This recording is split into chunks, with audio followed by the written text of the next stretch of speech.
ચાલો તો શરૂ કરીએ. ચાલો બધા મિત્રોને ગુડ મોર્નિંગ, સાથે જય સ્વામિનારાયણ, જય શ્રી કૃષ્ણ, જય માતાજી, જય દ્વારકાધીશ, હર હર મહાદેવ. આપ લોકોનું સૌનું સ્વાગત છે મિત્રો once again Ramani's institute for civil સર્વિસીસની આપણી આ ફેમિલીની અંદર. અને આ ફેમિલીની અંદર આપણે લોકો દરરોજ સવારે લાઈવ મળીએ છીએ. શેના માટે? તો કે 10મી ઓક્ટોબરે લેવાનારી આ પેટા હિસાબનીસ અને સબ ઓડિટરની પરીક્ષા માટે. અને ગમે એમ કરીને મિત્રો આ 10 ઓક્ટોબર છે ને યાર, તે દિવસે આપણું પરફોર્મન્સ એવું હોવું જોઈએ કે ત્યાર પછી એમ લાગે એ સાલું હવે એક પણ કોમ્પિટિટિવ એક્ઝામિનેશન દેવાની જરૂર નથી, બસ આમાં પાસ થવું છે, આમાં પાસ થવું છે. પરીક્ષા ખંડની બહાર નીકળ્યા પછી અંદરથી કોન્ફિડન્સ આવવો જોઈએ કે હવે કોમ્પ્યુટરની તૈયારી ચાલુ કરી દેવી પડશે. બસ આવો એક કોન્ફિડન્સ આવે ને યાર, એવી તૈયારી કરવાની છે. હજી આપણી પાસે 44 દિવસનો સમયગાળો છે. આ 44 દિવસની અંદર હજી કહું છું બેટા કે એકડે એકથી શરૂ કરો ને તોય પાસ થવાય, તોય પાસ થવાય. અને તમે તો હજી ઘણું બધું કરી લીધેલું છે, તો હવે માત્ર અને માત્ર પરફેક્ટ સ્ટ્રેટેજી સાથે એક રિવિઝન કરી અને up to date road map બનાવીને તૈયારી કરવાની જરૂરિયાત છે. અને સાથે સાથે અગત્યના મુદ્દાની સ્ટડી કરવાનો છે. તો ચાલો શરૂ કરીએ આપણે આજના દિવસના આપણા લેક્ચરની. અને આજના દિવસના લેક્ચરની શરૂઆત પણ આજના કે સરસ મજાના મોટિવેશનલ કોટ્સ સાથે. મોટિવેશનલ કોટ્સ છે મિત્રો આજનું, यूं ही नहीं मिलती राही को मंजिल, एक जुनून सा दिल में जगाना पड़ता है. यूं ही नहीं मिलती राही को मंजिल, एक जुनून सा दिल में जगाना पड़ता है. दिलની અંદર એક જુનૂન હોવું જોઈએ ત્યારે મંજિલ મળે છે. પૂછા ચિડિયા સે કે કેસે બના આસિયાના, પૂછા ચિડિયા સે કેસે બના આસિયાના. જ્યારે ચકલીને પૂછવામાં આવે છે કે કઈ રીતે આવો સરસ મજાનો માળો બનાવ્યો, અને ત્યારે મિત્રો ચકલીનો જવાબ હોય છે કે ભરની પડતી હે ઉડાન બાર બાર, तिनका तिनका उठाना पड़ता है. भरनी पड़ती है उड़ान बार बार, तिनका तिनका उठाना पड़ता है. અલિયા ચકલીને માળો બનાવો હોય ને તો એ વારંવાર ઉડવું પડે છે. એક એક તણખલું ઉપાડે છે, એક એક તણખલું ઉપાડીને લઈ આવે અને માળો બને છે. અલિયા ચકલીનો માળો બનતા પણ જો સમય લાગતો હોય ને તો આપણે તો કોમ્પિટિટિવ એક્ઝામિનેશન પાસ કરવાની છે. એક શબ્દ, એક ચેપ્ટર, એક એમસીક્યુ ને પાકો કરવો પડે ને ત્યારે આપણો માળો બને. અને આપણો માળો એટલે આપણી પરીક્ષામાં સફળતા. જેમ ચકલીએ માળો બનાવવા માટે વારંવાર ઉડવું પડે, એમ આપણે લોકોએ પણ વારંવાર વાંચવું પડશે, વારંવાર મહેનત કરવી પડશે. અને એક જુનૂન સાથે, એક જોશ સાથે તૈયારી કરવાની છે. અને એટલે તો રોજ સવારના પોરમાં એક સેન્ટેન્સ મગજમાં આવવું જોઈએ મિત્રો. અને એ સેન્ટેન્સ એટલે જબ તક તોડેંગે નહીં તબ તક છોડેંગે નહીં, हो चुका आगाज रण का, युग बदलने की तैयारी है, जीत उसी की होगी जिसका संघर्ष जारी है. बस આવી એક મેન્ટાલિટી સાથે તૈયારી કરવાની છે અને પરીક્ષા પાસ કરવાની જ છે. શરૂ કરીએ આજના દિવસના આપણા સેશનની. અને આજના દિવસે આપણે જે ટોપિકની વાતો કરવી છે એકદમ નાનકડો અમથો ટોપિક છે. અને મને લાગે છે ત્યાં સુધી અડધી પોણી કલાકનો માંડ ટોપિક છે. પણ આ ટોપિક એટલે ગઈકાલે જે આપણે નાણાકીય પત્રકોના વિશ્લેષણની વાત કરી, તુલનાત્મક માપના પત્રકો, સમાન માપના પત્રકો, એવું જ એક ચેપ્ટર હિસાબી સમીકરણ. અને આ ચેપ્ટરમાંથી પણ મિત્રો પરીક્ષાની અંદર સવાલ અચૂક પડે છે, અચૂક પડે છે. એક સવાલ તો તમને આ 10મી ઓક્ટોબરની પરીક્ષા આપશે જ. અને એકદમ નાનું એવું ચેપ્ટર, સમજવામાં પણ સરળ ચેપ્ટર છે. થોડુંક લોજિક વાપરવું પડશે જેથી કરીને તમારે ગોખવું ન પડે. તો લોજિક શું વાપરવું આ ચેપ્ટરમાં એની ચર્ચા આપણે કરીએ, બરાબર? હવે જો સિમ્પલ તમને કહું એ સાહેબ હિસાબી સમીકરણ છે શું? હવે આમ તો તમે લોકો ટેક્સ્ટ બુકની અંદર વાંચો કે કોઈ નોટ્સ વાંચો ને તો સીધી ખબર પડે કે આને હિસાબી સમીકરણ કહેવાય, પૂરું. પણ ખરેખર ખાલી એટલું નહીં, હિસાબી સમીકરણ પદ્ધતિ છે શું? હવે આ તમને કહું બેટા કે આપણે લોકો છે ને અત્યાર સુધી આપણે લોકો જે હિસાબી પદ્ધતિની ચર્ચા કરી એ હિસાબી પદ્ધતિ એટલે કઈ? તો કે બેટા દ્વિનોંધી નામા પદ્ધતિ. અને દ્વિનોંધી નામા પદ્ધતિ છે એનો બેઝિક કન્સેપ્ટ આપનાર કોણ હતા? તો આપને બધાને ખબર છે બેટા કે જે દ્વિનોંધી નામા પદ્ધતિ છે, દ્વિનોંધી નામા પદ્ધતિ, આ કન્સેપ્ટ આપનાર કોણ હતા? તો કે લ્યુકા પેસિયોલી. બરાબર છે. હવે આની આપણે ઓળખીએ છીએ ઇટાલીના પાદરી હતા. અને એ ઇટાલીના પાદરીએ ગણિત શાસ્ત્ર નામના પુસ્તકની અંદર આ બધા નિયમો આપ્યા. આપણે અત્યાર સુધી શું કર્યું બેટા કે દ્વિનોંધી નામા પદ્ધતિના જે સિદ્ધાંતો હતા, અને એમાંય શું હતું કે આપણે લોકો જે અસરો આપતા હતા, આપણે જે રીતે હિસાબો લખતા હતા બેટા, એ કોના આધારે લખતા હતા? તો આપણી પાસે 3 નિયમો હતા. શું હતા? આપણી પાસે 3 નિયમો હતા. અને શેના નિયમો હતા? તો કે આપણને ખબર છે સાહેબ કે એક નિયમ હતો, એ શેનો હતો? તો કે વ્યક્તિગત ખાતાનો નિયમ હતો. એક આપણી પાસે વ્યક્તિગત ખાતાનો નિયમ હતો. ત્યાર પછી બીજો કે સાહેબ આપણી પાસે માલ મિલકત ખાતાનો નિયમ હતો. શેનો નિયમ હતો? માલ મિલકત ખાતાનો નિયમ આપણી પાસે હતો. અને ત્રીજો આપણી પાસે શું હતો સાહેબ? ઉપજ ખર્ચ ખાતાનો નિયમ. શેનો નિયમ? ઉપજ ખર્ચ ખાતાનો નિયમ આપણી પાસે હતો. આપણે અત્યાર સુધી જે કંઈ હિસાબો ભણ્યા લખ્યા એ બધા કોના આધારે સાહેબ? આ 3 નિયમોને આધારે. અને અંતે તો શું કરતા હતા બેટા? આ બધા હિસાબો લખ્યા, નિયમોનું પાલન કર્યું. અને આ નિયમોને આધારે આપણે જે ગઈકાલે વાત કરી, આ બધા નિયમોને આધારે આપણે લોકો શું કરતા હતા? તો કે હિસાબી પ્રક્રિયાના જુદા જુદા તબક્કાઓ. આ વસ્તુ તો આપણા મગજમાં છે બેટા કે હિસાબી પ્રક્રિયાના જે તબક્કાઓ છે એની અંદર પહેલો તબક્કો વાઉચર બનાવવાના, બીજો તબક્કો વ્યવહારની ઓળખ કરવાની, ત્રીજો તબક્કો એ કે સાહેબ આમ નોંધ કે પેટા નોંધ કરવાની, ચોથો તબક્કો ખાતા વહીમાં ખતાવણી કરવાની, પાંચમો તબક્કો કાચું સરવૈયું તૈયાર કરવાનું, અને છઠ્ઠો તબક્કો વાર્ષિક હિસાબો. હવે આપણે આ 6 તબક્કાઓ સુધી ભણી ગયા. અને અંતે બધી કથા કર્યા પછી સમજો મિત્રો, બધી કથા કર્યા પછી આટલી બધી પ્રોસેસ કરી અને એના પછી અંતે આપણને ખબર શું પડી? કે છે વાર્ષિક હિસાબો બનાવ્યા. અને એ વાર્ષિક હિસાબો બનાવો ને બેટા, એમાં પહેલા તમારું વેપાર ખાતું, પછી તમારું નફા નુકસાન ખાતું, અને છેલ્લે કયું બને? સાવ છેલ્લું પત્રક. એટલે આપણે શું કહેતા હતા? તો કે પાકું સરવૈયું. શું કહેતા હતા? પાકું સરવૈયું. એટલે આપણે અહીંયા શું કરતા હતા? અત્યાર સુધી જે હિસાબો લખીએ છે, રૂઢિગત પદ્ધતિએ જે વાર્ષિક હિસાબો તૈયાર થયા, ત્યાં આપણે જે કોઈ ધંધાનો વ્યવહાર થાય, સમજો બેટા, જે કોઈ ધંધાનો વ્યવહાર થાય એને એક પછી એક પ્રોસેસ, સ્ટેપ ટુ સ્ટેપ આપણે આગળ વધતા ગયા. અને સ્ટેપ ટુ સ્ટેપ આગળ વધી અને છેલ્લે તો આપણે ક્યાં નિષ્કર્ષ ઉપર આવ્યા ખબર છે ને? આપણે છેલ્લે કયા નિષ્કર્ષ ઉપર આવી કે તમે માની લ્યો કે માલ સામાનની રોકડ ખરીદી કરો છો, તો રોકડ ખરીદીની આમ નોંધ કરો, વાઉચર બનાવો, આમ નોંધ કરો, ખતાવણી કરો, કાચું સરવૈયું બનાવો, વાર્ષિક હિસાબો લખો. અને છેલ્લે તો રોકડ ખરીદીની તમારા બેલેન્સ શીટમાં ક્યાં અસર થાય એ જ કરી છે ને? રોકડ ખરીદીની છેલ્લે તો બેલેન્સ શીટમાં ક્યાં અસર થાય એ જ આપણે જોઈએ છે. શું કામ? આ કે છેલ્લે રોકડ ખરીદી હોય તો રૂપિયા જવાના છે, માલ સામાન જે આવવાનો છે, છેલ્લી અસર તો અહીંયા જ આવે. છેલ્લે તમને પાકું સરવૈયું શું બતાવે છે? એ જે તે દિવસના રોજની સ્થિતિ બતાવે છે. આવડી મોટી પ્રોસેસ કરવાની, અલી અકાઉન્ટ લખવા માટે આ લ્યુકા પેસિયોલી કહેતા ગયા. એટલે શું આપણે એને ફોલો કરવાના? ના, બધા લોકો કરે છે. પણ અમેરિકા નામનો દેશ છે, એને કંઈક નવું વિચાર્યું. અને આમાંય આપણને ખબર છે કે અમેરિકા છે ને એ કંઈક ને કંઈક નવું નવું વિચારે. જો અત્યારે ઓલા અફઘાનિસ્તાનમાં આ ડખો હાલે છે, આપણને ખબર છે, તો એ આખી દુનિયા અલગ વિચારે છે, અમેરિકા અલગ વિચારતું છે. જોજો તમે, હા 15 દિવસની અંદર તમે જોજો કંઈક નવો નસ્કો થશે અથવા નવો ધડાકો આવશે. અમેરિકા વાળા કે શાંત બેહે એમ તો છે નહીં અલિયા. આપણે અકાઉન્ટની ભાષામાં વ્યા છે, અકાઉન્ટન્સીની દુનિયામાં અમેરિકા વાળાએ કંઈક નવો વિચાર કર્યો. અને શું વિચાર કર્યો? એ કે આપણે છેલ્લે આ બધી કથા તમે કરો, વ્યક્તિના નિયમો યાદ રખાવો, છોકરાઓને આ પાકા કરાવો, વાર્ષિક હિસાબો સુધી છોકરો પાકું કરે, ગાંડો થઈ જાય, આમ નોંધું લખે ને ખતવણીઓ કરે ને કાચા સરવૈયા બનાવે, વાર્ષિક હિસાબ બનાવે. આ બધી કથા ન કરવી હોય તો એને શોર્ટકટ ગોઈતી. અમેરિકા વાળાએ એક શોર્ટકટ ગોઈતી. અને એક કઈ શોર્ટકટ? તો કે અમેરિકામાં, આ ખાસ યાદ રાખજો કે આ પદ્ધતિ છે ને કેવી છે? એ અમેરિકન પદ્ધતિ છે. આ એક અમેરિકન પદ્ધતિ છે. અને અમેરિકન પદ્ધતિમાં એ લોકોએ એવું શોધ્યું કે જે ધંધાના વ્યવહારો છે ને, જે કોઈ ધંધાના વ્યવહારો થાય, જે ધંધાના વ્યવહારો થાય તેની સીધી જ અસર, તેની સીધી જ અસર ક્યાં તપાસવાની? તો કે કંપનીના મિલકતો, સમજો, મિલકતો અને મૂડી દેવામાં. શેમાં? મિલકતો અને મૂડી દેવામાં આપવી.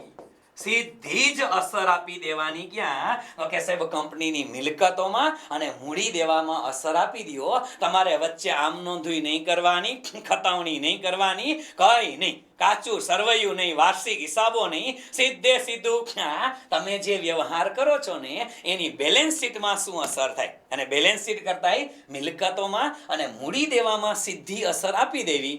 આ પદ્ધતિ એટલે એને શું કહેવાય? આ અસર આપવી એટલે એને કહેવાય હિસાબી સમીકરણ. શું કહેવાય છે? હિસાબી સમીકરણની પદ્ધતિ. એટલે આ પદ્ધતિ છે ને બેટા, એ આપણે લોકો જે હિસાબો લખવાની પદ્ધતિ છે, આપણા હિસાબી પ્રક્રિયાના જે આ તબક્કાઓ છે બેટા, આપણા 6 તબક્કા, એના ઓપ્શનમાં નવી ઉભરી આવેલી પદ્ધતિ એટલે કઈ તો કે હિસાબી સમીકરણની પદ્ધતિ. આપણે જે હિસાબો લખીએ છીએ એના ઓપ્શનમાં આપણે એક વિકલ્પ આપે છે કે ભાઈ તમારે અંતે તો એ જ મતલબ છે ને, બેલેન્સ શીટ બનાવો છો એનો મતલબ એ છે કે તમારે મિલકતોમાં ને દેવામાં શું અસર થઈ. જે વ્યવહાર થયો તો વ્યવહારોની આટલી બધી કથા નહીં કરવાની, સીધે સીધી એક જ લીટીમાં અસર આપી દેવાની. ક્યાં તો કે મિલકતો અને દેવામાં. ક્યાં આપી દેવાની? મિલકતો, મૂડી દેવા, એટલે જવાબદારીમાં સીધી અસર આપી દો ને ભાઈ, એટલે એને શું કહેવાય? એટલે એને હિસાબી સમીકરણ કહેવાય છે. શું કહેવાય છે બેટા? હિસાબી સમીકરણ. અને આવા જે હિસાબી સમીકરણો છે એ હિસાબી સમીકરણ કયું તો એક જ વસ્તુ અહીંયા ધ્યાનમાં રાખશું આપણે કે હિસાબી સમીકરણો જે છે એમાં એક સમીકરણ આપે છે શું તો કે મિલકતો બરાબર, યાદ રાખશું બેટા, મિલકતો બરાબર મૂડી પ્લસ જવાબદારી.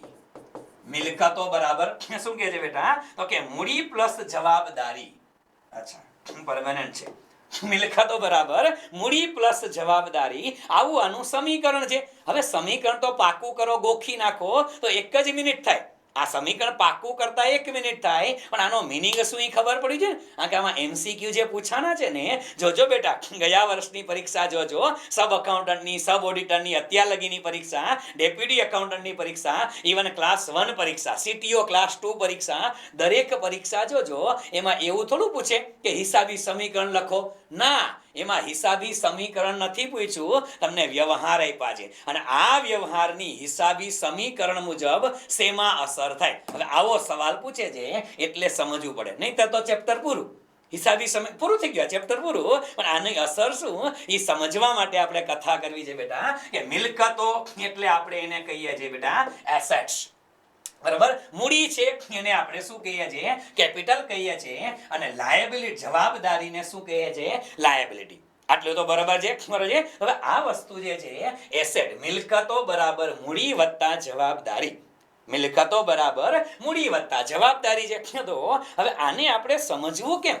મિલકતો બરાબર મૂડી વત્તા જવાબદારી એટલે કોઈ પણ વ્યવહાર થાય ને તો એક વસ્તુ ક્લિયર છે કે એક વ્યવહાર છે અને હિસાબી સમીકરણ છે બેટા, એ પણ દ્વિનોંધીનો જ ભાગ છે.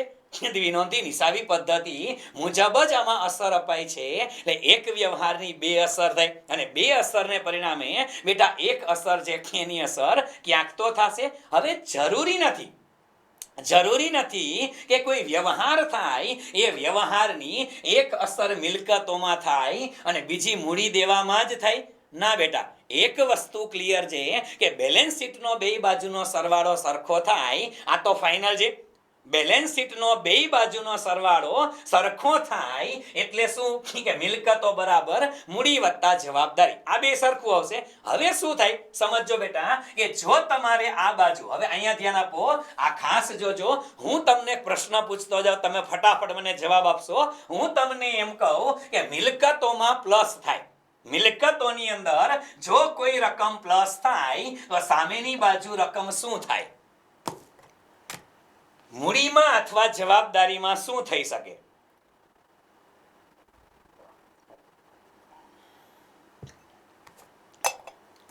ચાલો, કોઈ વ્યવહારથી તમારી મિલકતોમાં રકમ પ્લસ થાય તો સામે મૂડીમાં અને દેવામાં શું થઈ શકે? બરોબર છે સાહેબ, એ માઇનસ નહીં મારા વીરા, ઉઠામણા કરાવી દે. આ ધંધો ચાલુ કર્યો હજી એટલે આટિયામાં ઉઠામણા ના કરાવો. શું થાય બેટા કે તમારે અહીંયા મિલકતો વધે ને તો મૂડીમાં પ્લસ જ થાય.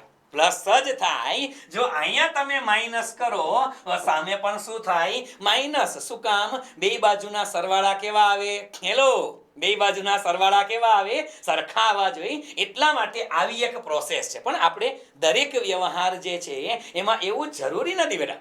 જરૂરી નથી કે દરેક વ્યવહાર છે એની એક અસર મૂડીમાં થાય ને એક મિલકતોમાં થાય. હું તમને સિમ્પલ એક પ્રશ્ન પૂછું, હાલો એક સવાલ પૂછું છું, મને કહેજો. એક સવાલ તમને પૂછું. માની લો કે હું તમને એમ કહું કે 10,000 ફર્નિચર રોકડેથી ખરીદ્યું. 10,000 રૂપિયાનું ફર્નિચર બેટા રોકડેથી ખરીદ્યું. ચાલો, 10,000 ફર્નિચર રોકડેથી ખરીદ્યું. આની અસર ક્યાં થાય? ક્યાં થાય એ મને કયો. આની બે બાજુ અસર થાય. આમાં બે બાજુ આવે? મિલકતમાં મૂડીમાં બેયમાં ખાલી યસ ઓર નો? બે બાજુ આવે એ મને કયો. નો આવે? નો આવે. એક્ઝેક્ટલી બેટા. શું કામ ને નો આવે? કારણ કે મિલકત ફર્નિચર ખરીદો છો તો એક મિલકત આવે છે અને રોકડા જાય છે બેટા. તો બે અસર ક્યાં થઈ? સાહેબ આમાં આમાં થઈ ગઈ. એટલે કેવી રીતે અસર થઈ? એ કે પ્લસ અહીંયા અને માઇનસ અહીંયા. પ્લસ અહીંયા અને માઇનસ અહીંયા. એટલા માટે શું થયું કે સાહેબ સીધી મિલકતમાં અસર થઈ. એટલે હિસાબી સમીકરણ એમ જ કહે છે કે તમે જે વ્યવહાર કરો એ વ્યવહારની અસર તમારે કા મિલકતોમાં આપવાની, કા મૂડીમાં આપવાની અને કા જવાબદારીમાં આપવાની. બસ આટલું અગત્યનું છે. પણ આના થોડા ઘણા વર્ગીકરણ કર્યા. કેવા વર્ગીકરણ? એના 4 વર્ગીકરણ છે જે પરીક્ષાની અંદર આપણે કદાચ પૂછી શકાય બેટા. એટલે આપણે એના જે 4 વર્ગીકરણ છે ને એને વ્યવસ્થિત સમજીએ કે ખરેખર સમીકરણ પદ્ધતિના વર્ગીકરણ કયા છે. સમીકરણ પદ્ધતિ છે એમાં વર્ગીકરણ કરવામાં સીધો સવાલ પૂછી શકાય એમ છે બેટા પરીક્ષામાં. સમીકરણ પદ્ધતિમાં વર્ગીકરણ એટલે કયું? તો કે પહેલું આવે નંબર 1, એને કહેવાય માલને લગતા વ્યવહારો. કેવા વ્યવહારો આવે બેટા? તો કે માલને લગતા વ્યવહારો એટલે શું? તો કે માલ સામાનને લગતા વ્યવહારોમાં શું આવે? એલા માલ સામાનની ખરીદી આવે, માલ સામાનનું વેચાણ આવે, ખરીદ પરત આવે, વેચાણ પરત આવે. આ બધાને કેવા વ્યવહારો કહેવાય? માલ સામાનના વ્યવહારો. કેવા કહેવાય? માલ સામાનના વ્યવહારો. જે ખરીદી, વેચાણ, ખરીદ પરત, વેચાણ પરત, એ બધું. બરાબર. બીજો મુદ્દો છે જેને કહેવામાં આવે છે ઉપજ ખર્ચના વ્યવહારો. શું કહેવાય છે બેટા? ઉપજ ખર્ચના વ્યવહારો. અને ઉપજ ખર્ચના વ્યવહારો એટલે કેવા? અલિયા ઉપજ કોઈ પણ પ્રકારની આવક હોય, વ્યાજ મળે, ડિવિડન્ડ મળે, દલાલી મળે, કમિશન મળે, તો આ બધી ઉપજ છે. ખર્ચ પગાર ચૂકવો, મજૂરી ચૂકવો, વ્યાજ ચૂકવો, કમિશન ચૂકવો, તો આ બધા શું છે? ખર્ચા છે. તો ઉપજના વ્યવહારો અને ખર્ચના વ્યવહારો એવો એક બીજો ભાગ પાડવામાં આવે છે. ત્રીજો ભાગ પાડવામાં આવે છે એને કહેવાય છે મિલકતના વ્યવહારો. શેના વ્યવહારો બેટા? મિલકતોના વ્યવહારો. અને મિલકતોના વ્યવહારોમાં શું આવે? તો કે મિલકતોની ખરીદી વેચાણ, મિલકતોની ઉધાર ખરીદી કરો, મિલકતોનું ઉધાર વેચાણ કરો, મિલકતોની રોકડ ખરીદી કરો, રોકડ વેચાણ કરો, રોકાણોની ખરીદી કરો. મિલકતોના તમામ વ્યવહારો છે બેટા એ ક્યાં આવે? ત્રીજો પ્રકાર પાડે છે. અને ચોથો પ્રકાર પાડે છે ને એને કહેવામાં આવે છે લોન અંગેના વ્યવહારો. શું કહેવામાં આવે છે ને?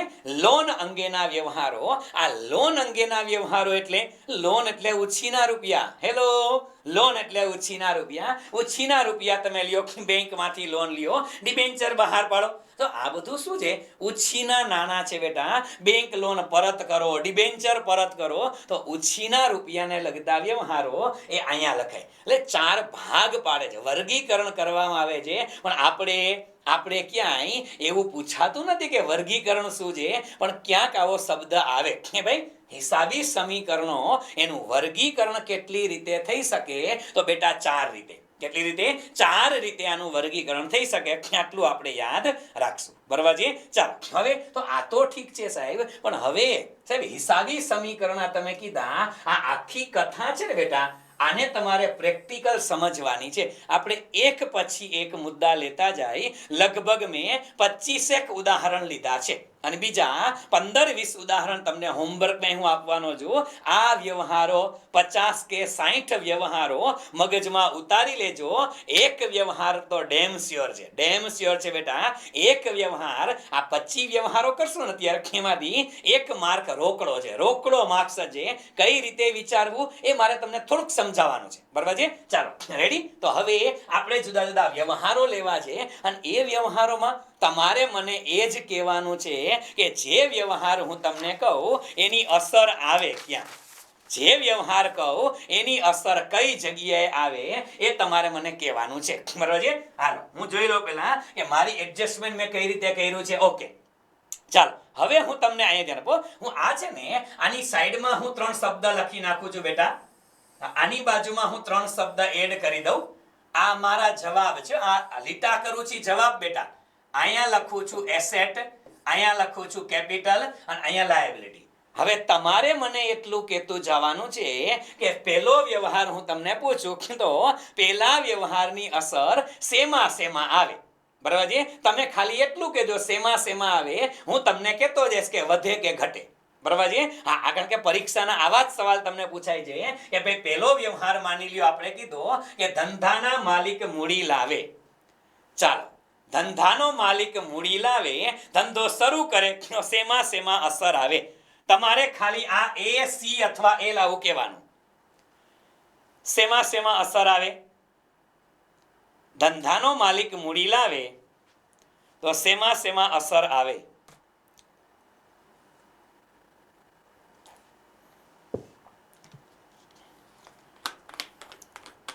જેને હજી ખબર ન પડે ચિંતા કરતા નહીં બેટા. 5 વ્યવહાર સમજાવીશ ને એટલે ઓટોમેટિક આવડવા માંડશે. સરસ, ચાલો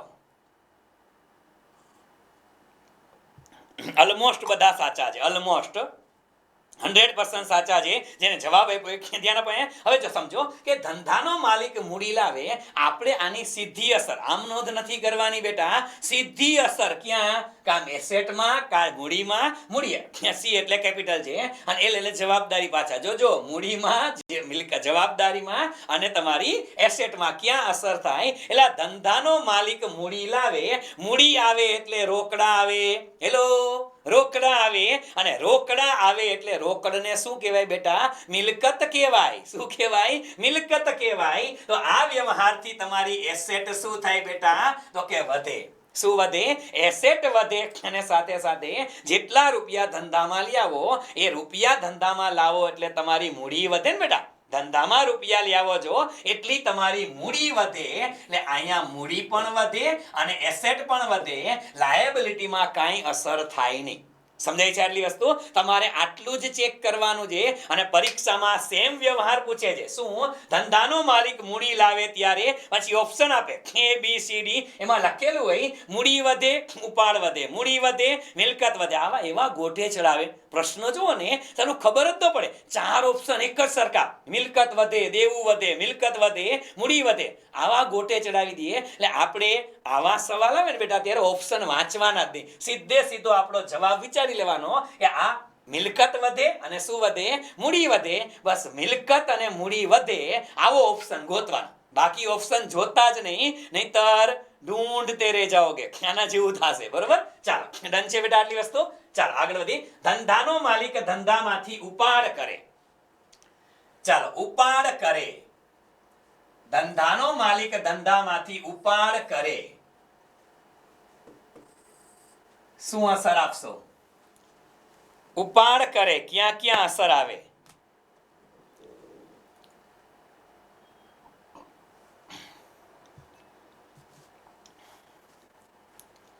A અને C. A અને C ફાઇનલ? હા, એ કહેશે ફાઇનલ. અલિયા ધંધાનો માલિક ધંધામાંથી ઉપાડ કરે. ઉપાડ કરે તો રોકડ જાય. રોકડ એટલે મિલકતો. મિલકતો જાય એટલે મિલકતો એ ઘટે. અને બીજું શું થાય? અલિયા ઉપાડ કરવાથી ને ઓનલી સી નહીં બેટા, ઓનલી સી નહીં, મિલકત તો ઘટે ને. ઉપાડ કરો છો, ઉપાડ કરો એટલે રૂપિયા જાય બેટા. ઉપાડ કરો એટલે રોકડ ઘટવાની છે, મિલકતો ઘટે જ. 100% મિલકતો ઘટે અને સાથે શું ઘટે? એની મૂડી ઘટે. શું શું કામ? આપણે ઉપાડ હોય ઉપાડ, તો ઉપાડને પરિણામે ધંધામાંથી પોતાની માલિકનો ભાગ ઘટે છે, એટલે મૂડી ઘટી કહેવાય. એટલે એક અસર ક્યાં આવે? મૂડી ઘટે, એટલે કે મૂડી એટલે કે કેપિટલ પણ ઘટે. બે અસર શું થાય? માઇનસ માઇનસ થાય બેટા. બરાબર છે? ચાલો, આવી રીતે તમારે મને જવાબ આપવાના છે. હવે ડન? ઓકે, ચાલો ત્રીજા વ્યવહારમાં માલ સામાનની રોકડમાં ખરીદી. માલ સામાનની રોકડમાં ખરીદી. ચલો, એ અને સી અને ખાલી એ.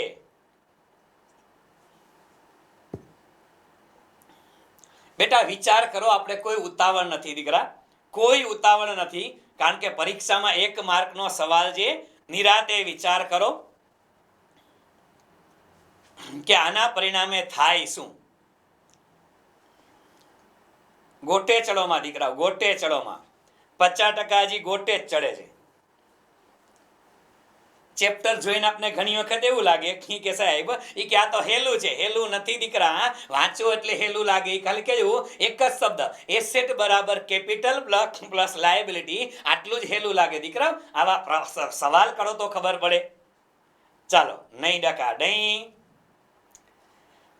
બેટા. એ અને સી બે તો નો આવે. હવે હું તમને પૂછું, અહીં જરા તમે માલ સામાનની ખરીદી કરી, તો માલ સામાન છે બેટા, એને એક પ્રકારની મિલકત કહેવાય. બેટા શું કહેવાય? માલ સામાન છે ને એ એક પ્રકારની માલ અને મિલકત, માલ સામાન એ મિલકત જ છે. એટલે માલ સામાન આવે છે તો તમારી મિલકત વધે. માલ સામાન એટલે સ્ટોક વધેલા. માલ સામાન એટલે સ્ટોક નો કહેવાય, અને સ્ટોક એટલે મિલકત. તમારે અહીંયા અસર સીધી મિલકત અને મૂડી દેવા જ વિચારવાના છે. તો માલ સામાન જે એ મિલકત છે, એટલે એક મિલકત વધે. માલ સામાનની ખરીદી કરો ને તો એક મિલકત વધે છે, અને બીજું શું થયું? રોકડમાં ખરીદી કરો બેટા તો રોકડ ઘટે. માલ સામાનની ખરીદી કરો એટલે માલ સામાન નામની મિલકત વધે અને રોકડ નામની મિલકત ઘટે. એટલે વધે મિલકતો અને ઘટે પણ મિલકતો. વધે મિલકતો અને ઘટે મિલકતો, બે અસર શેમાં આવે? મિલકતોમાં આવે. યાદ રાખજો કે મિલકતો વધે અને મિલકતો ઘટે, બે એક જ અસર આવશે. માલ આવે છે એટલે મિલકત કહેવાય. માલ સામાન એ મિલકત છે બેટા. મિલકત આવી એટલે પ્લસ ત્યાં, અને રોકડ જાય તો રોકડ એ મિલકત છે. એટલે વધે અને ઘટે બેયમાં. બરાબર છે? વધે અને ઘટે બે રીતના. બેટા આ તો કથા કરી મેં. કઈ રીતના? અલિયા જ્યારે બોલતો હોય ને ત્યારે અમુકના તો ધ્યાન ક્યાં હોય છે મને ખબર જ નથી પડતી. હા, અમુકને ખબર જ નથી હોતી, એ પોતાની મસ્તીમાં મશગુલ હોય. અલી આ કથા એના હાટું તો કરી મેં કે તમે મિલકતો માલ સામાનની ખરીદી કરો. માલ સામાન એટલે સ્ટોક થાય. માલ સામાન એટલે સ્ટોક થાય. આ સ્ટોક એટલે મિલકત કહેવાય. હવે ઈ પૂછતા નહીં કે મિલકત, આ સ્ટોક છે એને મિલકત કઈ રીતે કહેવાય? હવે સ્ટોકને મિલકત કહેવાય આ ખબર ના હોય તો હવે ભણવાનું મૂકી દેવાનું. બરાબર છે? એટલે માલ સામાન જે મિલકત સ્ટોક છે, અને સ્ટોક આપણે બેલેન્સ શીટમાં લખી છે ને, આખા સ્ટોક તરીકે લખીએ છીએ. મિલકત લેણા બાજુ લખીએ છીએ, મૂડી દેવા ના આવે. માલ સામાનની ખરીદી છે એ મિલકત છે બેટા. મિલકત વધે છે તમારી, અને બીજી બાજુ રોકડ જાય છે એટલે મિલકત જાય છે. બરાબર છે? મૂડીમાંથી કાંઈ ના થાય બેટા. મૂડીમાંથી ના થાય. જ્યારે તમારી પાસે કોઈ અવેજ આવે છે, જ્યારે તમારી પાસે માલ સામાનનો અવેજ આવે છે ને, ત્યારે તમારે મૂડીમાં અસર ન અપાય બેટા. તમે ખર્ચ કરો ને, તમે જ્યારે કોઈ પણ પ્રકારનો ખાલી ખર્ચ કરો, તમે મહેસૂલી ખર્ચ કરો, તો એની અસર મૂડીમાંથી બાદ થાય. મહેસૂલી ખર્ચ કરો તો તમારી મૂડી ગઈ કહેવાય. આમાં મૂડી ન જાય બેટા. આમાં બે જ વસ્તુ છે. એક બાજુ મિલકત આવે છે અને બીજી મિલકત જાય છે, તો વચ્ચે મૂડી ક્યાંથી ગઈ બેટા? ના આવ્યો? થોડાક વિચાર કરો. સીધે સીધા જીકમ જીક કરો માં નિયમ મુજબ ખાલી વિચારો. ખાલી નિયમ મુજબ વિચારો, કોઈ દિવસ ખોટું ન પડે. આમાં પોતાના નિયમો વિચારો તો ડખો થાય. બરાબર છે? ચાલો ડન. મિલકત છે, માલ સામાનની ખરીદી કરો તો માલ સામાન આવે છે, મિલકત આવે છે તો પ્લસ થઈ, અને રોકડ જાય છે તો મિલકત માઇનસ થશે. બરાબર છે? એટલે વધે અને ઘટે બંને એકમાં જ થાય. બરાબર? ચાલો ડન. ચોથો વ્યવહાર, માલ સામાનની ઉધાર ખરીદી. માલ સામાનની ઉધાર ખરીદી.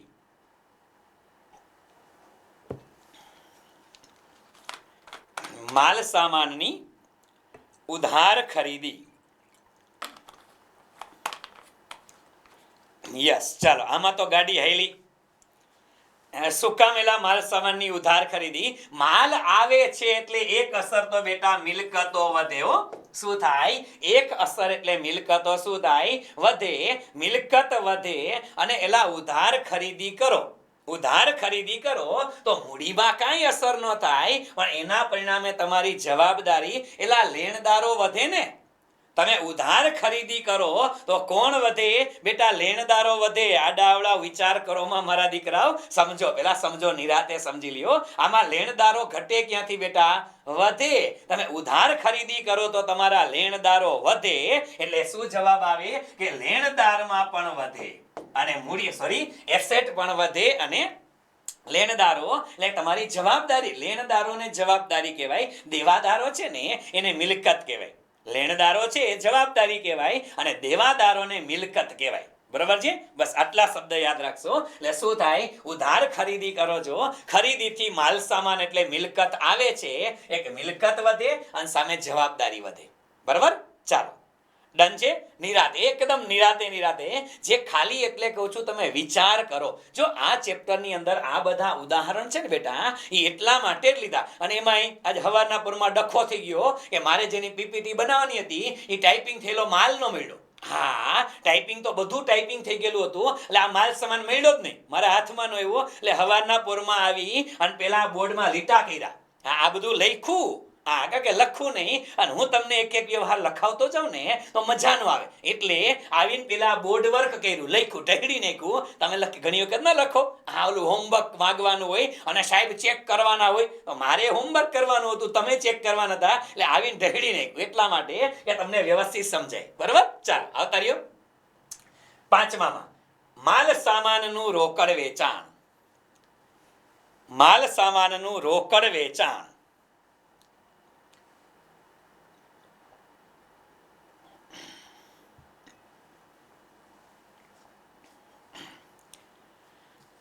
માલ સામાનનું રોકડ વેચાણ. માલ સામાનનું રોકડ વેચાણ.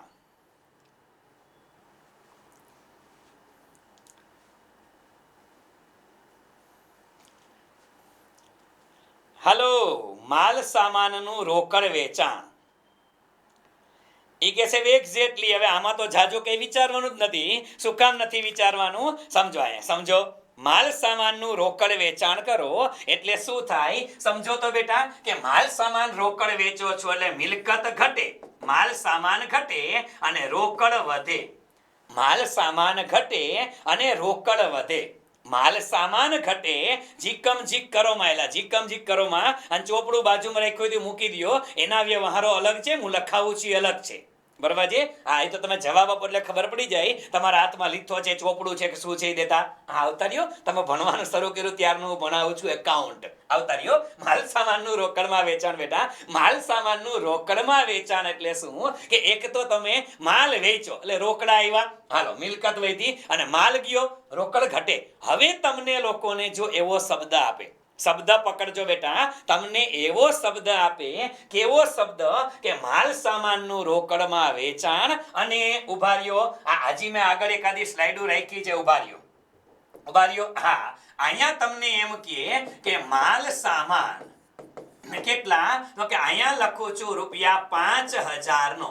કેટલાનો? ₹5,000 નો માલ સામાન ₹8,000 માં વેચ્યો. કેટલામાં વેચ્યો બેટા? ₹5,000 નો માલ સામાન તમે ₹8,000 માં વેચો છો. 5,000 વાળો માલ સામાન 8,000 માં વેચો છો. તો અહીંયા શું થાય બેટા? કે અહીંયા તમારી એસેટ, અહીંયા તમારી કેપિટલ અને અહીંયા લાયબિલિટી. માલ સામાન વેચો છો એટલે તમારો માલ સામાન ગયો. કેટલો માલ સામાન ગયો સમજો. તમારો માલ સામાન છે એ એસેટ માંથી -5,000 થયા. બીજું શું થયું? કે તમારી એસેટ ની અંદર પ્લસ કેટલા થયા? એટલે 8,000 થયા. સમજો કે તમે જ્યારે 5 વાળો માલ 8,000 માં વેચો છો તો અસર બદલી જાય.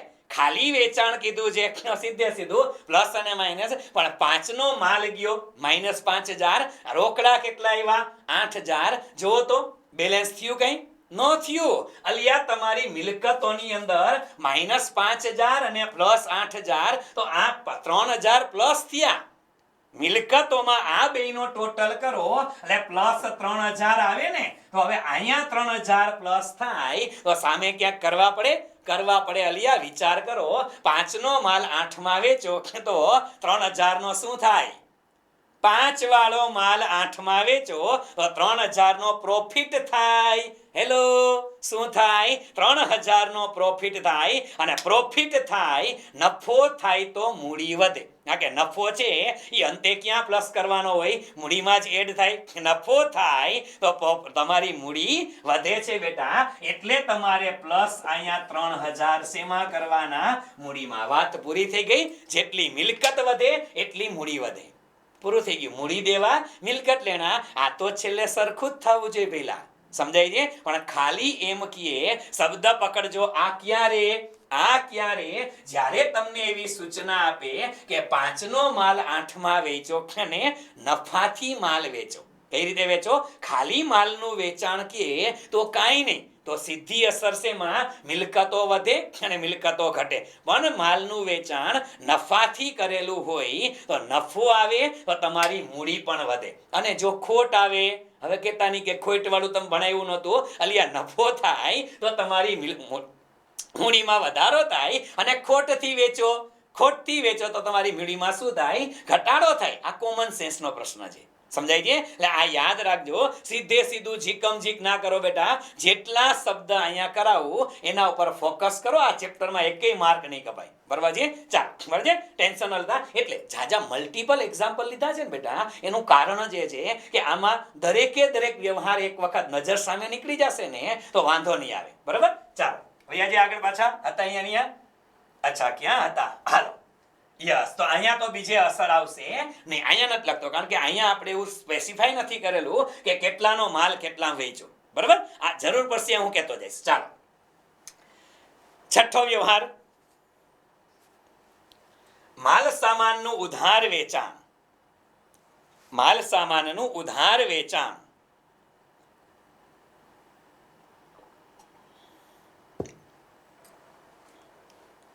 સરસ. ખાલી ઉધાર વેચાણો, નફો ખોટ કાંઈ નહીં. સરસ. કરો હજી કરો. ઝીકવા જ માંડ્યા છે મારા દીકરા, ઝીકવા જ માંડ્યા છે. એલા માલ સામાન ઉધાર વેચો. તમે માલ સામાન ઉધાર વેચો. અમુકે તો ઝીક એ અને એલ. હાલો, આ એ અને એલ વાળા મને કયો તો એલા માલ ઉધાર વેચો તો તમારી લાયબિલિટીમાં શું અસર આવે મને કયો ને. હાલો એલ વાળા, બધા એલ વાળા, હમણાં નામ લઈને કહીશો. હાલો કયો તો મને. એ અને એલ ઝીકવા મીંડા જો, લાયબિલિટીમાં શું અસર વિચારી તમે મને કયો તો. હાલો કયો.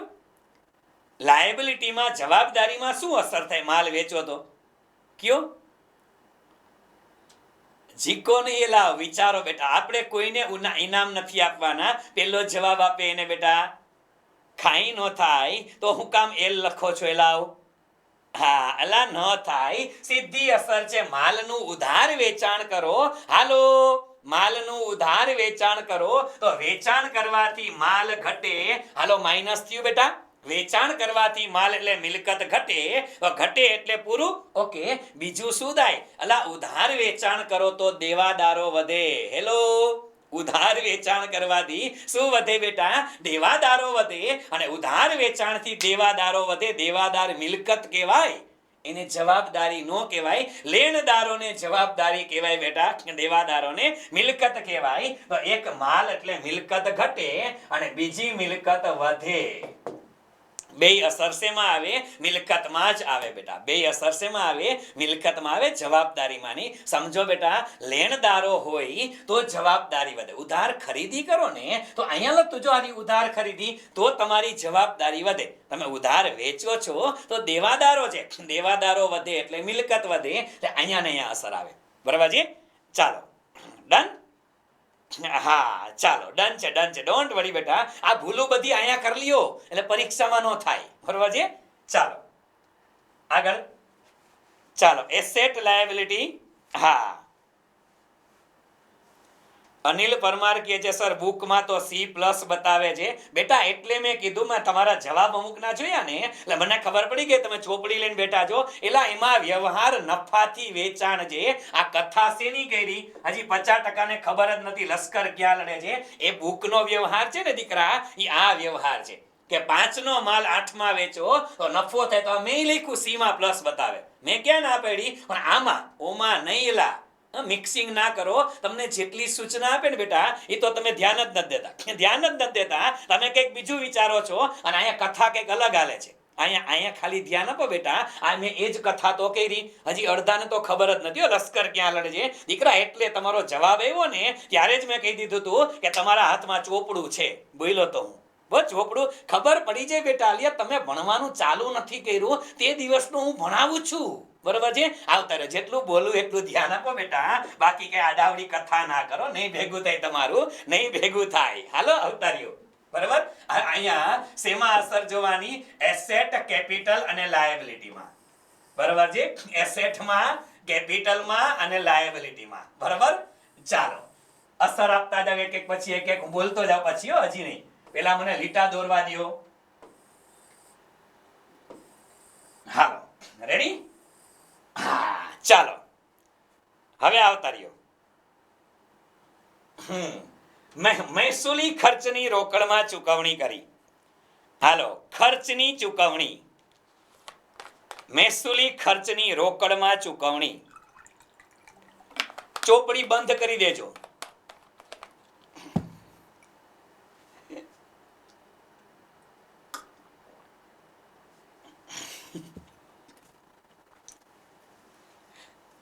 મહેસૂલી ખર્ચની રોકડમાં ચૂકવણી કરી. મહેસૂલી ખર્ચની રોકડમાં ચૂકવણી. હાલો એક વસ્તુ તો ફાઇનલ બેટા, કે રોકડમાં ચૂકવણી કરો. હવે ખર્ચ ચૂકવણી કરો તો શું થાય? અહીંયા ધ્યાન હવે બાકી બીજું કઈ નહીં. હા મહેસૂલી ખર્ચ ચૂકવો, રોકડામાં ચૂકવો એટલે એનો મિનિંગ શું થયો કે મિલકતો ઘટે ખરી બેટા. હાલો રોકડ જાય એટલે મિલકતો ઘટે, પણ ખર્ચા છે ને બેટા, આ ખર્ચ છે ને એની અસર હંમેશા કેપિટલમાં સીધી આપવાની. આવક હોય કે ખર્ચ હોય, નફો હોય કે નુકસાન હોય, આ યાદ રાખશું બેટા. શું યાદ રાખશું આપણે? આવક હોય કે ખર્ચ હોય, આ યાદ રાખશું આપણે. શું બેટા? આવક અને ખર્ચ. આવક હોય કે ખર્ચ હોય, અને બીજું શું હોય? નફો હોય કે ખોટ હોય. નફો અને ખોટ, આ આવક અને ખર્ચ, નફો અને ખોટ, આ બધાની અસર ક્યાં આવે? આની સીધી અસર મૂડીમાં આવે.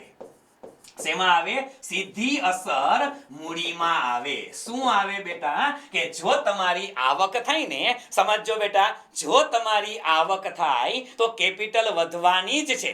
તમે કોઈ પણ પ્રકારની મહેસૂલી આવક મળે છે, અલિયા કોઈ પણ વ્યાજ મળે, ડિવિડન્ડ મળે, કોઈ પણ આવક થાય, આવક થાય એટલે શું થશે કે તમારી ઉપજ કેપિટલ વધશે. આવક થાય એટલે મૂડી હંમેશા પ્લસ કરવાની બેટા, અને ખર્ચ થાય ને તો મૂડી હંમેશા શું થાય? માઇનસ થશે. બરાબર છે. જો નફો થાય તો મૂડીમાં શું કરવાનું? પ્લસ કરવાનું, અને ખોટ જાય તો મૂડીમાં શું થાય? માઇનસ થાય. આ બધી અસર ક્યાં આપવાની? સીધી મૂડીમાં થાય જ. નફો, ખોટ, આવક અને ખર્ચ. નફો, ખોટ, આવક અને ખર્ચ, આની એક અસર સીધી ક્યાં આપવાની? મૂડીમાં આપવાની. શું કામ? કારણ કે સમીકરણ પદ્ધતિમાં નફા નુકસાન ખાતું બનાવતા નથી બનાવતા. એટલે ડાયરેક્ટ અસર વિચારવાની. શું વિચારવાની? ડાયરેક્ટ અસર વિચારવાની કેપિટલમાં. બરાબર છે. કારણ કે અલ્ટિમેટલી ખર્ચ કરો તો ખર્ચ કરો એટલે જેટલો ખર્ચ થાય ને એટલે તમારો નફો ઘટે. નફો ઘટે એટલે ખોટ જ કહેવાય. ખોટ એટલે માઇનસ થાય. બરોબર છે. એની જેમ જ વિચારવાનું છે. આ યાદ રાખી લેજો બેટા. શું? આવક થાય તો મૂડીમાં પ્લસ, ખર્ચ થાય તો મૂડીમાં માઇનસ, નફો થાય તો મૂડીમાં પ્લસ, અને ખોટ જાય તો આ તો આવડતું હતું. આ આવડતું હતું, પણ આને એની જેમ જ લેવાનું. આવક છે એને નફો કહેવાનો, અને ખર્ચને શું કહેવાની? ખોટ કહેવાની. ડન છે? ચાલો આવતા રહ્યો હવે. આ બસ ક્યાં ગયું? હા હાલો મહેસૂલી ખર્ચની રોકડમાં ચૂકવણી કરી એટલે બેટા એક તો તમારી મિલકતો ઘટે, અને બીજું શું થાય કે ખર્ચ ચૂકવો છો ને તો સામે તમારી કેપિટલ છે એ પણ શું થાય બેટા? એ પણ ઘટે. કેપિટલમાં પણ શું થાય બેટા? ઘટાડો. મૂડી ઘટે ને, ખર્ચ છે એટલે મૂડી ઘટશે. બરાબર? એ અને સી બે ઘટે અને અહીંયા મિલકત ઘટે તો અહીંયા તો કંઈક ઘટવું જ જોઈએ, તો જ સરવાળો સરભર થાય. બરાબર, ચાલો ડન. હાલો, મહેસૂલી ખર્ચ ચૂકવવાના બાકી. મહેસૂલી ખર્ચ ચૂકવવાના બાકી.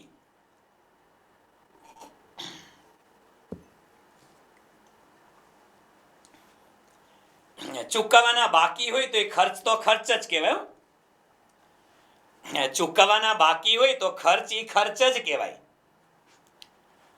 એટલે ચૂકવો તોય ભલે અને ચૂકવવાના બાકી હોય તે ભલે, ખર્ચ શબ્દ આવે એટલે એક અસર મૂડીમાં આવે જ. એક અસર શેમાં આવે બેટા? મૂડીમાં આવે જ. ચાલો, શું થશે? ખર્ચ ચૂકવવાના બાકી. એક્ઝેક્ટલી બેટા, એક્ઝેક્ટલી. હવે મગજમાં બેસી ગયું. શું થાય બેટા? ધ્યાન આપો કે ખર્ચ ચૂકવવાના બાકી છે એટલે મૂડી છે ને તમારી બેટા, મિલકતમાં તો અસર જ ન આવે. તમારી મૂડી છે ને એ ખર્ચ છે એટલે મૂડી ઘટે.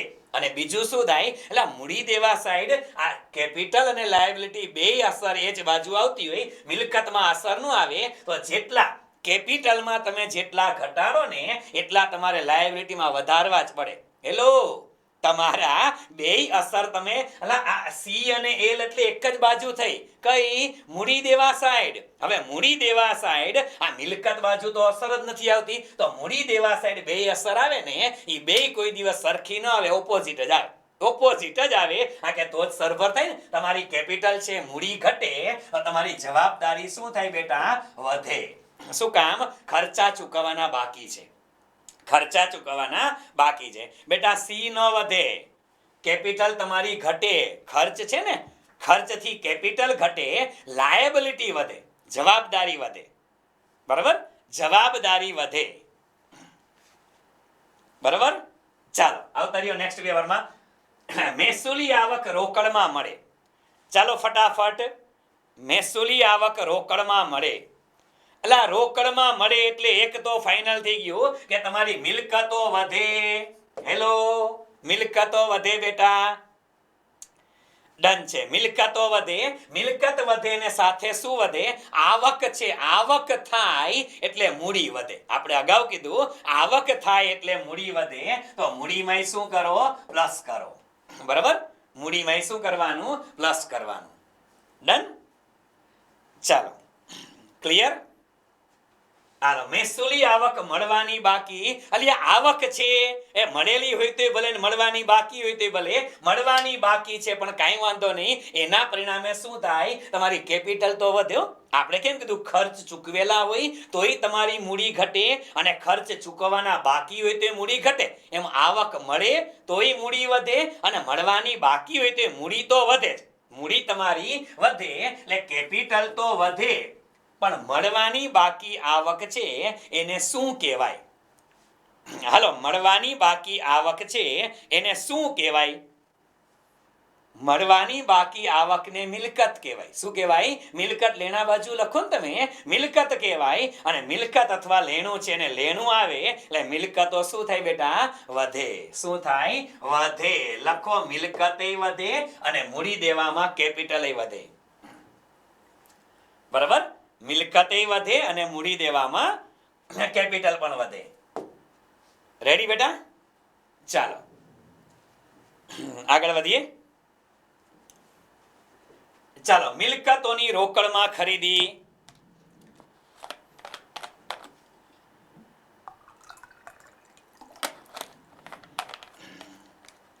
હાઈલા, હજી કોક આમાં સી લખે છે. અલિયા, હવે મારવા પડ્યો તમને બધાને. હવે કોઈ આમાં સી લખે ને તો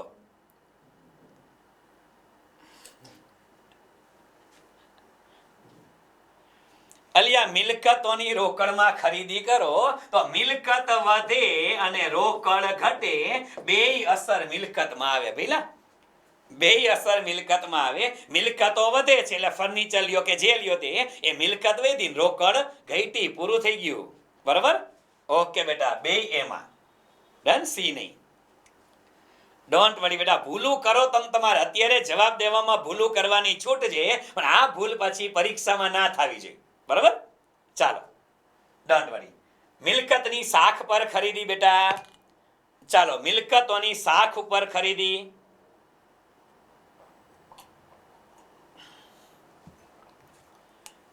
મિલકતોની શાખ ઉપર ખરીદી. હા સાહેબ, ઉછીની મિલકતો લઈ આવો તો દેવું વધે. શું વધે? દેવું વધે. દેવું એટલે લાયબિલિટી, અને મિલકત તો વધ્યો બેટા. મિલકત તો આવે એ રોકડેથી લઈ આવો તોય ભલે, અને ઉધારીમાં લઈ આવો, ઉધારીમાં લઈ આવો તો શું વધે? દેવું વધે. લાયબિલિટી એટલે દેવું છે બેટા, એ પણ વધે. બરાબર? એટલે મને એવું લાગે તમને એમાં લોચો નથી થતો ને બેટા. આ દેવું એટલે એલ કર્યો, એટલે એલ એટલે દેવું, લાયબિલિટી. બરાબર? હાલો, રેડી? ડન છે બેટા, ડન. ચાલો વધીએ આગળ.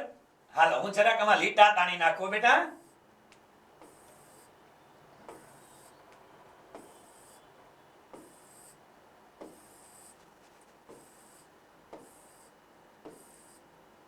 એટલે શું, કોઈની અસર કોઈનામાં ઘૂસી ન જાય એમાં ભાઈ. આ જોવું પડે, કોકના ઘરમાં ઘૂસી જાય, કોક મારે આમાં. બરાબર? આ એ એટલે મિલકતો. એ એટલે મિલકતો. સી એટલે મૂડી. સી એટલે મૂડી. એલ એટલે જવાબદારી. હાલો, રેડી? મિલકતોનું રોકડમાં વેચાણ. અલિયા તમે તો જવાબ લખી નાખ્યા. હોશિયાર આજતક જેવા થઈ ગયા, સબસે તેજ. ફાઇનલ. મિલકતોનું રોકડમાં વેચાણ. એટલે મિલકતમાં રોકડમાં વેચાણ એટલે મિલકતો ઘટે અને રોકડ વધે. બરાબર છે? શું થાય? મિલકતો ઘટે અને રોકડ વધે. એટલે હું આવા શબ્દ બોલું છું ને, હેલો, આ તમે લોકો છે ને, આ જવાબ અત્યારે ભલે લખતા હોય કે ન લખતા હોય, પણ જ્યારે તમને એક્સરસાઇઝ આપું બેટા, ત્યારે તમારે તમારા ચોપડામાં લખવાનું કઈ રીતે. અહીંયા આમ વધે ઘટે એમ ન લખતા. તમે એમ લખજો કે મિલકતો ઘટે અને રોકડ વધે. આવા શબ્દ લખજો, ટેકાવજો ક્યાંક બેટા. હા, આખા શબ્દ લખજો કે મિલકતો ઘટે અને રોકડ વધે. આવું લખવાનું તમારે, કારણ કે પરીક્ષામાં આવી રીતે પૂછાશે. ખાલી વધે ઘટે જીખતા નહીં, નતર નહીં ભેગું થાય. બરાબર? હા, ઓકે બેટા, એ જ લખો છો. ડન ડન, ગુડ બેટા, ગુડ. ચાલો, મિલકતોનું શાખ પર વેચાણ. મિલકતોનું શાખ પર વેચાણ. ચાલો બેટા, મિલકતોનું શાખ પર વેચાણ.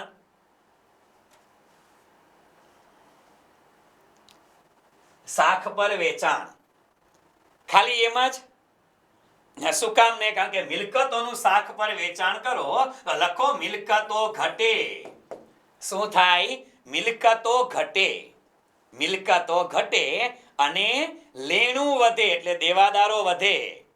મિલકતો ઘટે અને દેવાદારો વધે.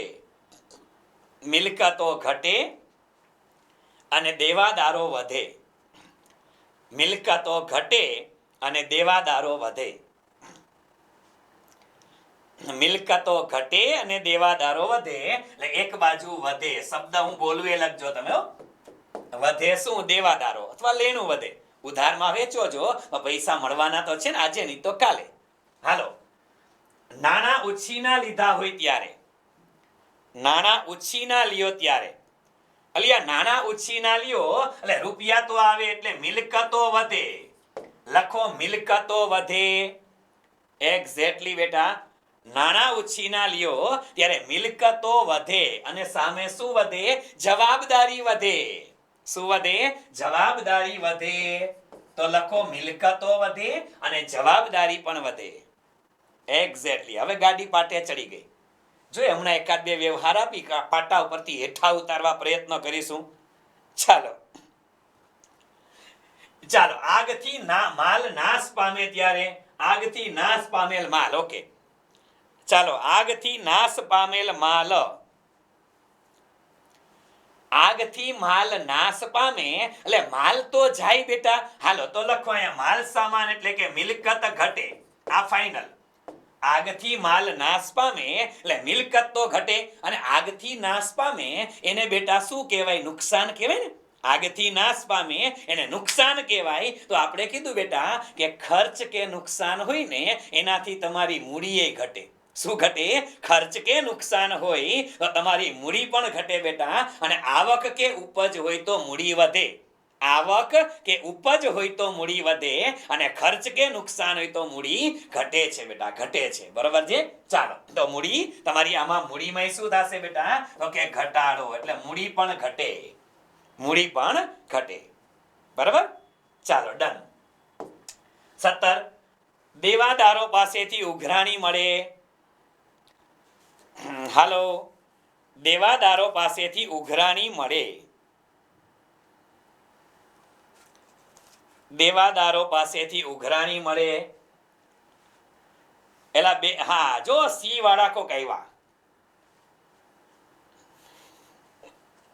નહીં બેટા, હવે ડખા નો થવો જોઈએ. આટલા વ્યવહારો કર્યા પછી અલ્યા ઉઘરાણી મળે તો રોકડ વધે. લખો પેલા, ઉઘરાણી મળે તો રોકડ વધે અને દેવાદારો પાસેથી રોકડ વધે ને તો પછી રોકડ વધે, દેવાદારો ઘટે.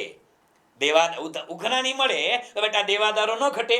લખો દેવાદારો ઘટે એટલે મિલકતમાં જ અસર આવે, વધે અને ઘટે. પણ વધે શું? રોકડ વધે અને દેવાદારો ઘટે. દેવાદારો પૈસા આપી દીધા, પેલા 50,000 ના દેવાદારો હતા, હવે ઈ આપણે 20,000 આપે તો હવે આપણે કેટલા માગીએ એની પાસેથી? 30 જ માગીએ ને બેટા. 50 ના દેવાદારો હતા, 20 આપી દઈએ તો કેટલા માગી? 30 જ માગીએ, એટલે દેવાદાર ઘટ્યા કહેવાય. બરોબર? ચાલો આગળ આ બેમાં ડેશ. લેણદારોને ચૂકવણી થાય. લેણદારોને ચૂકવણી થાય. લેણદારોને ચૂકવણી થાય. એ અને એલ. સરસ. ચાલો કઈ રીતે બેટા? લેણદારોને રૂપિયા ચૂકવો એટલે એક તો રોકડ એટલે મિલકત ઘટે, મિલકત ઘટે એટલે એક અસર એમાં આવે, અને બીજું લેણદારો એટલે જવાબદારી. લેણદારો એટલે જવાબદારી. આપણે લેણદારને ચૂકવવાના હતા 20,000. કેટલા? 20,000. એમાંથી આપણે 15,000 આપી દઈ. 20,000 ચૂકવવાના હતા, એમાંથી માનો 15,000 આપી દીધા, તો એનું મિનિંગ શું થયો? 15,000 ઘટ્યા. એટલે હવે લેણદારો પેલા 20 ના લખતા, હવે 5 ના લખાય. શું કામ? પૈસા ચૂકવી દીધા, હવે આપણે થોડા ચૂકવવાના છે. તો લેણદારો ઘટે, જવાબદારી ઘટે. શું ઘટે બેટા? જવાબદારી ઘટે. બરાબર? દેવું પણ ઘટે. ડન છે બેટા, ડન. આ ચાર્ટ મગજમાં બેસાડી દેજો. બરાબર? ચાલો આગળ વધીએ.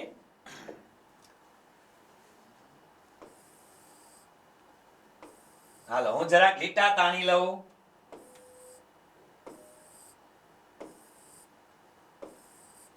બસ આ 25 વ્યવહાર મારા તરફથી છેલ્લા વ્યવહાર જો.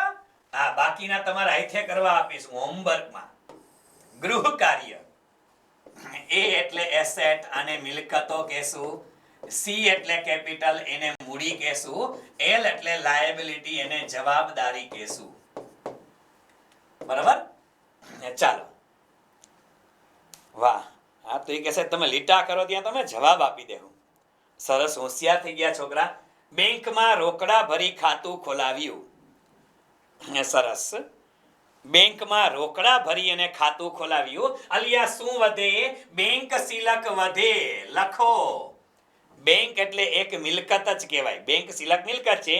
બેંક શિલક એટલે મિલકત વધે અને રોકડ ઘટે એટલે મિલકત ઘટે. બેંક શિલક વધે અને રોકડ ઘટે. બેંક શિલક વધે અને રોકડ ઘટે એટલે મિલકતો વધે અને મિલકતો ઘટે. બરાબર? ચાલો.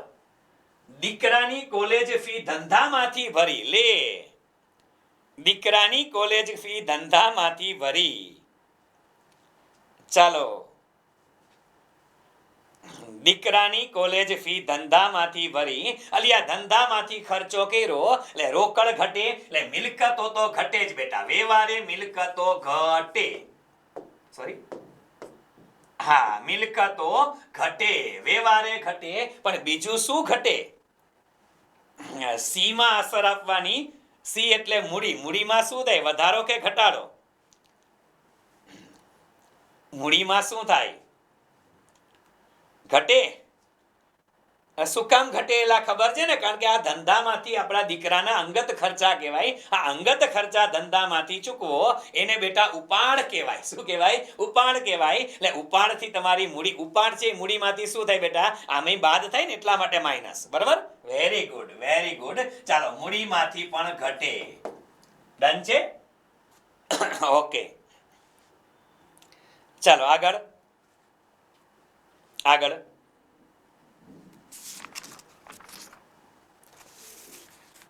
આગળ જુઓ.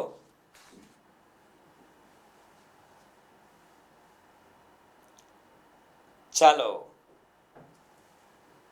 માલ સામાન ધર્માદામાં આપ્યો. માલ સામાન ધર્માદામાં આપ્યો. એક્ઝેક્ટલી બેટા. ચાલો, માલ સામાન તમે ધર્માદામાં આપો તો શું થાય? એટલે માલ સામાન જાય એટલે મિલકતો ઘટે. મિલકતો ઘટે અને ધર્માદાને શું કહેવાય બેટા? ખર્ચ કહેવાય. ધર્માદો એક પ્રકારનો શું છે? ખર્ચ છે. એટલે ખર્ચે ઘટે ને. ધર્માદો એ એક પ્રકારનો ખર્ચ છે એટલે ખર્ચે ઘટે. ધર્માદો એ શું છે? ખર્ચ છે. એટલે ખર્ચ છે એટલે મૂડી ઘટે. સોરી, ખર્ચ છે એટલે મૂડી પણ ઘટે. બરાબર? ચાલો, ડન. હાલો આગળ. બેંકે વ્યાજના જમા કર્યા. બેંકે વ્યાજના જમા કર્યા. અરે, બેંકે વ્યાજના જમા કર્યા. બેંકે વ્યાજના જમા કર્યા.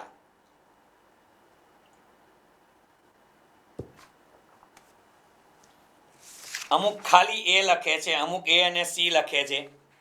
ડખો કરોમાં એલા, ડખો કરોમાં. બેંકે વ્યાજના જમા કર્યા.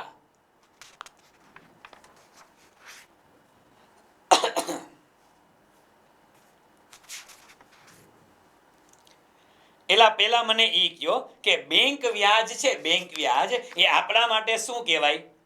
આવક કહેવાય ને. લા બેંક વ્યાજ છે એ આપણા માટે આવક કહેવાય.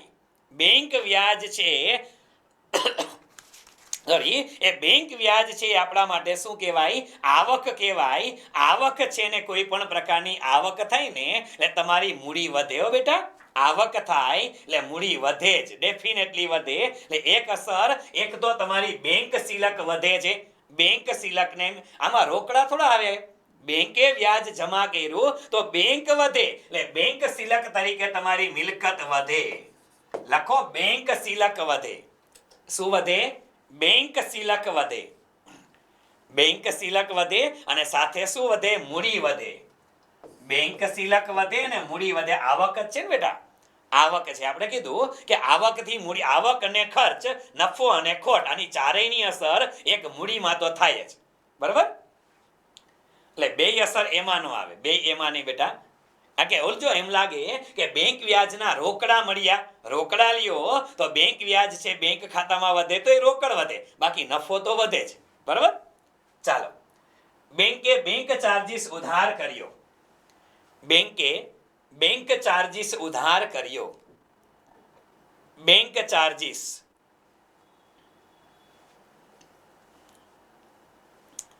બેંક ચાર્જીસ ઉધાર કર્યો.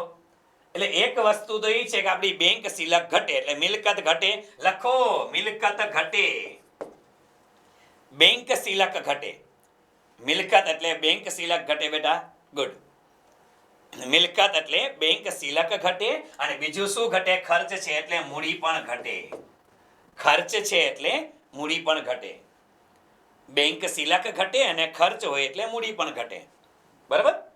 ચાલો, પછી નમૂના તરીકે માલ વેચ્યો. હાલો, નમૂના તરીકે માલ વેચ્યો. નમૂના તરીકે માલ વેચ્યો.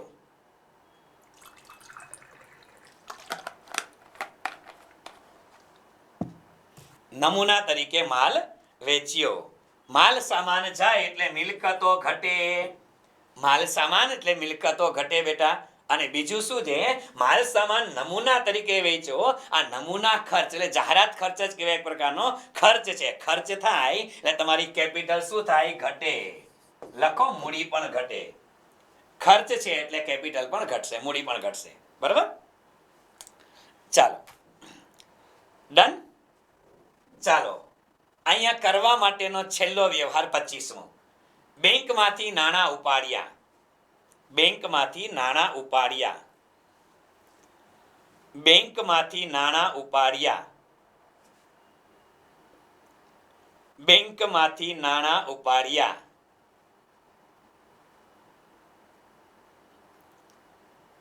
એકાદા કોઈ હા ખોટો જવાબ આપે તો હું બોલું એમ. યસ, ઓકે બેટા, એક્ઝેક્ટલી. બંને શેમાં આવશે બેટા? એમાં આવે. શું કામ ને તો લખો રોકડ સિલક વધે. શું વધે? રોકડ સિલક વધે અને બેંક સિલક ઘટે. રોકડ સિલક વધે, રોકડ સિલક વધે અને બેંક ઘટે. બરાબર? બસ, એટલે આવા વ્યવહારો તમને આપે ને તો યાર આપણે ખબર હોવી જોઈએ કે આમાંથી થાય શું. એ બરાબર છે? આમાંથી થાય શું આ તમને ખબર હોવી જોઈએ. બરાબર છે? ચાલો, તો આ બધા મુદ્દાઓ હતા એ શેના માટેના હતા? તો કે ખાસ યાદ રાખવાનું કે જ્યારે હિસાબી સમીકરણ છે ને બેટા, એમાં આપણે 4 મુદ્દા, 3 જ શબ્દ યાદ રાખવાના છે કે કોઈ પણ વ્યવહાર છે એનાથી મિલકતો વધઘટ થાય છે, કોઈ પણ વ્યવહારથી મૂડીમાં વધારો ઘટાડો થાય છે, કે કોઈ પણ વ્યવહાર છે એમાંથી તમારી જવાબદારીમાં વધારો ઘટાડો થાય છે. આટલું યાદ રાખશું. બરાબર છે? 2-3 મુદ્દા યાદ રાખવાના. કયા? એક તો આ કે માલ સામાનનું ખરીદ વેચાણ. માલ સામાનનું વેચાણ જે છે ને એ વેચાણ તમારે શેના દ્વારા? જો નફા ખોટથી થયું હોય તો એની અસર આ રીતે આવે. બરાબર? બાકી ખાલી માલ સામાન વેચે એમ કે બીજે કે અસર આવે નહીં. બરાબર છે? આટલી વસ્તુ યાદ રાખશો. બીજું, આવક અને ખર્ચ હોય, નફો અને ખોટ હોય. આવક અને ખર્ચ હોય, નફો અને ખોટ હોય, તો આવક, ખર્ચ, નફો અને ખોટ એની સીધી અસર મૂડીમાં આપી દેવાની. અને બીજું કે જ્યારે મિલકતોના વ્યવહારો હોય. શેના વ્યવહારો હોય? આ ખાસ યાદ રાખશો કે માલ સામાન, માલ સામાન છે ને એ માલ સામાન એક મિલકત જ કહેવાય. એક મિલકત જ કહેવાય. આને યાદ રાખી લેશું. કારણ કે આપણે ડખો શું થાય કે છે માલ સામાનની ખરીદી, માલ સામાનનું વેચાણ. માલ સામાન એ સ્ટોક જ છે બેટા, એક પ્રકારની મિલકત જ છે. એટલે જો માલ સામાન છે એ માલ સામાન આવે, માલ સામાન આવે અથવા માલ સામાન જાય, માલ સામાન આવે અથવા માલ સામાન જાય. આવે તો મિલકતો વધે, આવે તો મિલકતો વધે અને જાય તો મિલકતો ઘટે. આ યાદ રાખશો. કારણ કે માલ સામાન આવે ક્યારે? ખરીદીથી જ આવવાનો છે. જાય ક્યારે? અલિયા જાય તો ઘણી દે, ઉપાડથી નહીં માલ સામાન જાય, ધર્માદાથી જાય, આ છે તે છે, વેચાણથી જાય, બધું થશે. બરાબર? તો આટલી વસ્તુ યાદ રાખશું માલ સામાન માટે. અને બીજું શેના માટે? આવક અને ખર્ચ માટે. આ 2 શબ્દ બાકી તો એમનેમ આવડશે. બાકી એમનેમ આવડશે કે ઉઘરાણી છે તો આવા શબ્દ તો આવડે ને. ઉઘરાણી થાય તો ઉઘરાણી થાય તો દેવાદારો ઘટે અને ચૂકવણી થાય તો લેણદારો ઘટે. તો ઉઘરાણી છે, ચૂકવણી છે, આ બધું છે ને મગજમાં રાખવાનું બેટા. અને એક વખત જો આ 25 વ્યવહાર ઘરે જે વળી પાછા જોઈ લીધા ને, જિંદગીમાં ક્યારે નહીં ભૂલે. જિંદગીમાં ક્યારેય હિસાબી સમીકરણ નહીં ભૂલો. અને જો પરીક્ષામાં 1 માર્ક પૂછાઈ ગયો ને તો પરીક્ષાની કોઈ દી નહીં ભૂલો. બરાબર છે?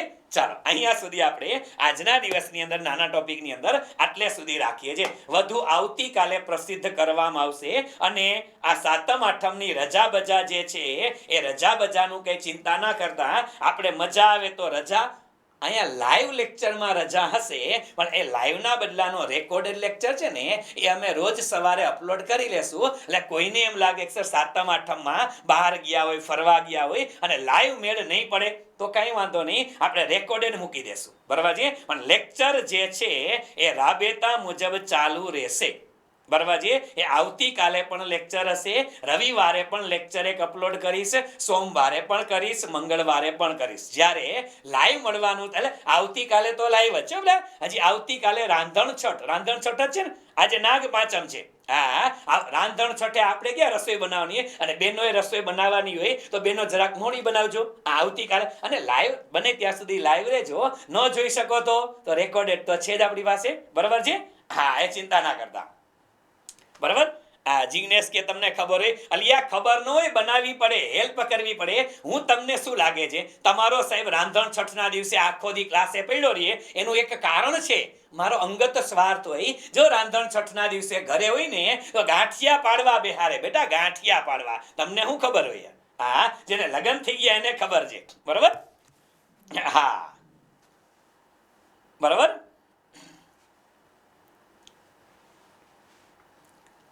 ડન? હા, શક્કરપારા બનાવવાની, બધું બનાવવાનું છે.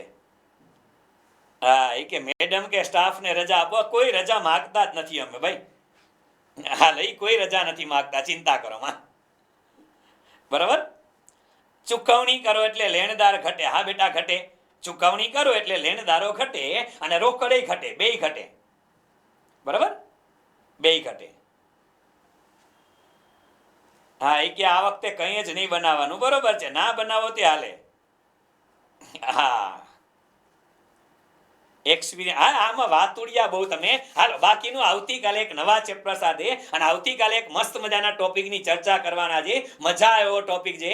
ગેસ કરજો કયો ટોપિક ભણશું. આવતીકાલે મસ્ત લેક્ચર છે. બરોબર છે. શેનો છે એ તમે ગેસ કરજો. મજા આવે એવો મસ્ત લેક્ચર છે. અને કાલે જે ભણશું ને, કાલે લગભગ લેક્ચર આ બે સિસ્ટમ છે મારી પાસે કે આની અંદર લાઈવ રાખી અને પછી બે, કારણ કે બીજી બેચ વાળા વિદ્યાર્થીઓ છે એના માટે આ છે. આ બધા માટે કોમન લેક્ચર છે. એટલે હું વિચારું છું કે આ લેક્ચર છે આપણે ગૂગલ મીટમાં, કે ગૂગલ મીટમાં લેશું લાઈવ, તો આપણે ઓછા વિદ્યાર્થીઓ શોધ જોઈન્ટ થઈ શકશે, બીજી બેચ વાળા જોઈન્ટ ન થઈ શકે. તો વિચારું છું કે યુટ્યુબમાં લાઈવ લેવા કે કેમ, પણ મળશું લાઈવ હજો બેટા. આ મળશું લાઈવ જ, એટલે એ ચિંતા ના કરતા. બરાબર છે.